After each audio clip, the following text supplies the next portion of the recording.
3 friends வராங்க. ஏதாவது பண்ணி, ஐயோ நம்ம நண்பன் இவ்வளோ கவலையில் இருக்கானே, ஏதாவது பண்ணி சிரிக்க வச்சிடலாம், யோபுவை சந்தோஷப்படுத்திடலாம், ஏதாவது பண்ணி யோபுவை அப்படியே மகிழ்ச்சி கொண்டு வந்துடலாம், அவன் இழந்த மகிழ்ச்சியை கொண்டு வந்துடலாம் அப்படின்னு அந்த 3 ஃப்ரெண்ட்ஸும் வந்து அவன் பக்கத்தில் உட்கார்ந்தாங்க. என்ன பண்ணாங்க, யோபு மாதிரியே உட்காந்துட்டாங்க. இரவு பகல் 7 நாள் கூட உட்கார்ந்தாங்க. ஏதாவது பண்ணணும், அவனை சிரிக்க வைக்கணும், அதில் பக்கத்தில் உட்காந்துட்டாங்க. யோபு 7 நாள் தூங்கலையாங்க. அதுக்கு முன்னாடி எத்தனை நாள் தூங்காமல் இருந்தான்னு தெரில. இவங்களும் தூங்காமையே இருந்தாங்க.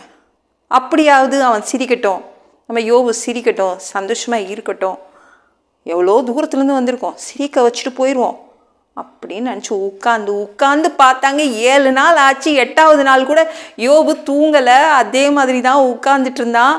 ஒரு இம்மி அளவு கூட அவனுக்கு சந்தோஷம் வரல. மனிதன் வந்து முயற்சி செய்தால் ஒன்றும் நடக்காது. தேவன் வந்தாருங்க. அதுக்கப்புறம் பெருங்காற்றிலிருந்து பேசினார். யோபுக்கு சந்தோஷம் வந்துடுச்சு. அவர் செயல்பட்டார், அவன் வாழ்க்கைக்காக அவர் செயல்பட்டார், அவனுக்கு ஆறுதலை கொடுத்தார், அவனுடைய துக்கத்தை எல்லா விதத்திலும் அவனுக்கு ஆறுதல் கொடுத்தார். தேவன் தான் வரணும்.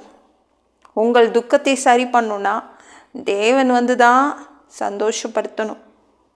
உங்கள் கூட மனிதன் பேசணுமா, தேவன் பேசணுமா? தேவன் தான் செயல்பட்டால்தான் உங்களுடைய துக்கம் சரியாகும்.